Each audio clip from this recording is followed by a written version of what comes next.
Hello guys, आज मैं इस वीडियो में फणीश्वर नाथ रेणुकी की लाल पान की बेगम कहानी का समीक्षा करूंगी।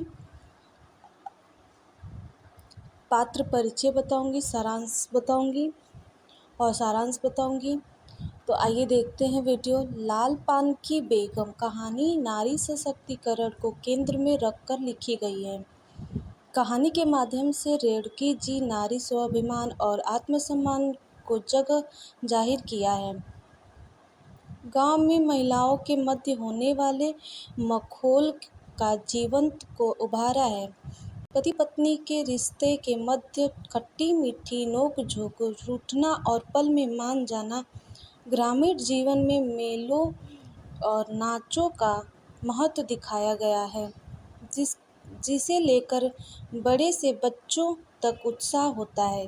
कहानी के पात्र जो हैं वो है बिरजू की माँ। नायिका बिरजू की माँ है और एक सशक्त महिला जो कि सबको साथ लेकर चलने में विश्वास रखती है, जो कि पल में रूठती है और उतनी ही जल्दी ठीक हो जाती है। बिरजू के पिता एक डरपोक इंसान है जो खुद की चाह को दबा रखते हैं। बिरजू चंपिया भाई बहन है। जग्गी की बहू एक मुंहजोर नव विवाहित स्त्री जो बिरजू की मां से नहीं डरती है। सुनारी गांव की एक स्त्री है। आइए देखते हैं लाल पान की बेगम की कहानी का समीक्षा। कहानी की शुरुआत बिरजू की मां के गुस्से के साथ होती है, जहां एक और बिरजू उसे शकरकंद खाने की जिद करता है। चंपिया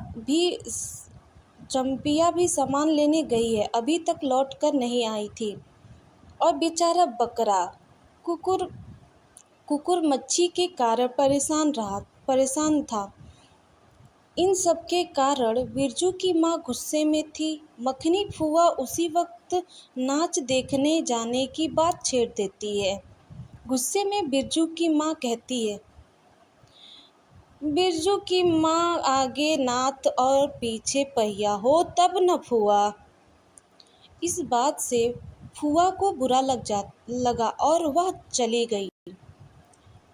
पनभरनिया के बीच मखनी फुआ बिरजू की माँ की बातों का जिक्र करती है। 8 दिन पहले ही बिरजू की माँ ने सबसे कहा था कि बिरजू के पापा ने कहा है कि बैलगाड़ी पर बैठाकर बलरामपुर का नाच दिखाऊंगा। इसीलिए मखनी फुआ ने बिरजू की माँ से नाच देखने चलने की बारे में पूछा था। लेकिन बिरजू की माँ के गुस्से में जवाब दिया। उससे मखनी फुआ को बुरा लगा।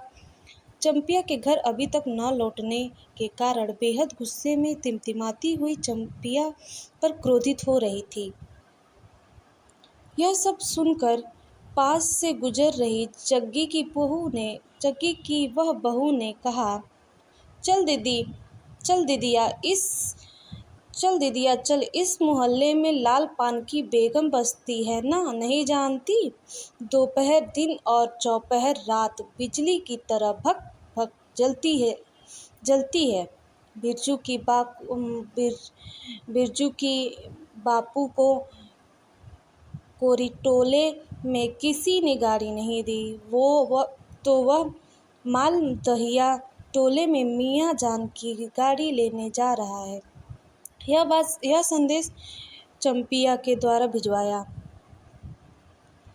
गाड़ी न मिलने के कारण बिरजू की माँ उसके बापू से नाराज होकर सब काम छोड़ सोने चली जाती है। यह सब सुनकर चंपिया के आंखों में आंसू आ जाता है और 1 वर्ष पहले की बात याद आती है, जो उसकी माँ कहती थी, बलरामपुर के नाच के दिन मीठी रोटी बनेगी, चंपिया साड़ी पहनेगी, बिरजू पैंट पहनेगा, बैलगाड़ी पर चढ़कर नाच देखने जाएंगे। बिरजू का भी मन उदास हो गया था। उसने अपने मन में ही इमली पर रहने वाले जिन बाबा को एक बैगन को बोला, गाछ का सबसे पहला बैगन जो वह खुद रोपा। सर्वे के समय बिरजू के पिता को 5 बिगहा जमीन हासिल हुई, जिससे सभी को जलन होती है, पर इस दौरान बाबू साहब की धमकी भी सहनी पड़ी। इसकी बात नहीं करता, यह सब चंपिया की माँ सोचती है। बिरजू की माँ उसी दिन का बात बहुत गुस्सा आ गया था।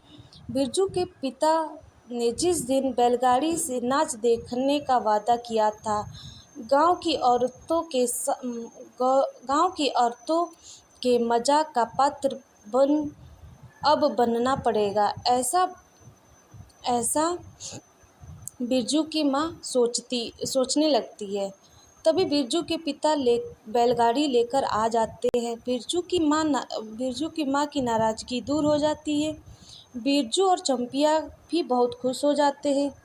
मखनी बुआ फुआ के घर पर पहरेदारी करने को रख सज धज कर गाड़ी से नाच देखने चले जाते हैं। गाड़ी में जगह होने के कारण बिरजू की माँ ने जंगी की बहू, लरनिया की पत्नी और राधे की बेटी सुंदरी तीनों के साथ गाड़ी में बैठ चल पड़ते हैं। फिर बिरजू की माँ चंपिया को बाइस्कोप के गीत गाने को कहती है। चंपिया के साथ साथ जग्गी की बहू धीरे धीरे गुनगुनाती है, चांद की चांदनी। बिरजू की माँ के मन में जग्गिया की बहू के प्रति खटास खत्म हो गया और मन ही मन कहने लगी, जग्गी की बहू की तारीफ करने लगी कि कितनी प्यारी बहू है, यही तो कहा था लाल पान की बेगम। यह कोई बुरी बात तो नहीं है।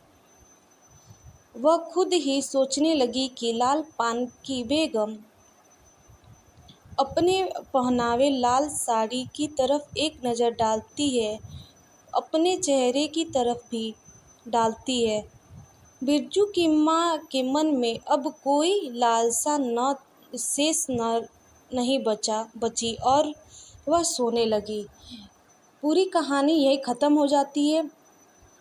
सो वीडियो पसंद आए तो लाइक और सब्सक्राइब करिएगा गाइस।